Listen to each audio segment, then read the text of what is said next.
All right, so this is the stuff from 6-1 and 6-2 that you need to know, right? So 6-1, we had our formulas. The sum of the interior angles. Remember that when you get your test, you're going to pay attention to key terms like sum, right? Sum or each. Those are important key terms, okay? And then you're going to pay attention to words like interior and exterior.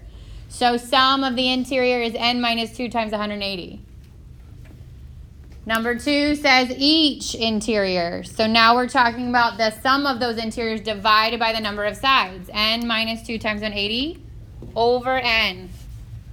3, sum of exterior. This is the one that does not change no matter how many sides you have. That's 360 always. So when you see the word sum of exterior, you don't even have to finish the rest of the question. You go to the answer line, you write 360. 4 is each exterior. So this is sum exterior, this is each exterior. Now we take that sum, which is 360 divided by n.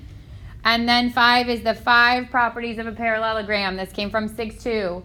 This is opposite sides are congruent. Consecutive angles are supplementary. Opposite angles are congruent. Diagonals bisect each other. And opposite sides are parallel. 5 properties of parallelograms. Everybody's got them written down, right? So if you left one off, you added it on. If you made a mistake 1 through 4, you're correcting it, yes? Okay, zoom in. Okay, second one. Sadly, I don't think anybody got it all the way, but some of us got close. The properties of a rectangle is all the properties of the parallelogram. So already you know 5 things, the same 5 things from the beginning, right? Then by definition, it's at 4 right angles. But then we learned an extra theorem about a rectangle. What was it? Diagonals are congruent. Diagonals are congruent. Or equal, right? Because congruent just means equal. So we know 5 properties about parallelograms that apply to rectangle. We know there's 4 right angles, and then we know the diagonals are equal. Then 7 is the properties of a rhombus. Again, all same 5 properties of a parallelogram. Then we add on 4 congruent sides, and then we learned 2 theorems about rhombuses. What's one? Diagonal bisect. Diagonal, nope, that's yes, but that's because it's a parallelogram. We added to this. What's true about the diagonals? Good. Diagonals of a rhombus are perpendicular. What does perpendicular mean? 180. What does perpendicular mean? It means they meet at a 90-degree angle. So each of these are 90 degrees. Okay? And then we learned one more thing about the diagonals in a rhombus. Do you remember what it is? What happens to the angles in those corners? Like if this is 1 and this is 2, what's true about 1 and 2 if it's a rhombus? They're equal, right? So the diagonals, good, bisect opposite angles.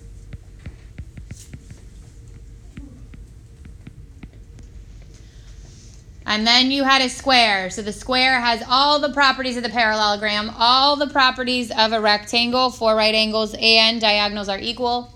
And the square has all the properties of a rhombus in addition to the theorems that apply to a rhombus. So squares have all of it. Again, if you're missing something, add it on, please.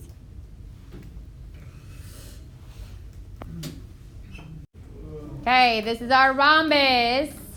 So the rhombus, we said, has congruent sides, but none of these are sides. God bless you. These are all angles.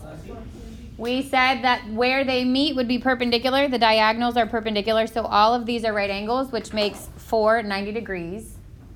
We said that these angles are bisected, so 1 is equal to 48 degrees. I'm changing it, right? And if this is 90, this is 90, this is 48, then I can add these 3,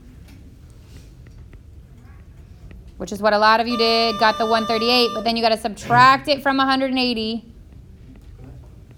to get angle 3, which is 42 degrees. Wasn't that our bell? Yeah. So this is 42. Yep. Hang on, 42, and 2 is 48. In this example, it says that the rectangle QRST And you're given the measure of this angle here, 64 degrees, and you want the measure of angle 1, 2, and 3.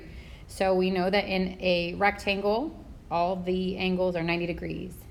If that's the case, then if I did 90 minus 64, I get 26, and that's the measure of angle 1. Now, these opposite angles are congruent, and these are parallel lines. So what happens in angle 1 also happens at angle 2, which makes 2 26. And what's happening at this angle here also happens where angle 3 is, which makes it 64 degrees. The last question says again, this is a rectangle, T, U, V, W, and it says to find the value of x and the length of each diagonal if TV is 8x minus 2 and UW is 5x plus 7. So we know that the diagonals of a rectangle are equal to each other. We're going to set 8x minus 2 equal to 5x plus 7. Add the 2 to both sides of your equation. It's going to cancel from here, and I get 8x equals 5x plus 9. Subtract the 5 from both sides of the equal sign, the 5x, and I get 3x equals 9. Divide both sides by 3, and I get x equals 3. Then to find the length of each diagonal, I can choose either one because they're going to be the same. In this case, we chose 5x plus 7 and plug the 3 in, and I get 15 plus 7, or 22.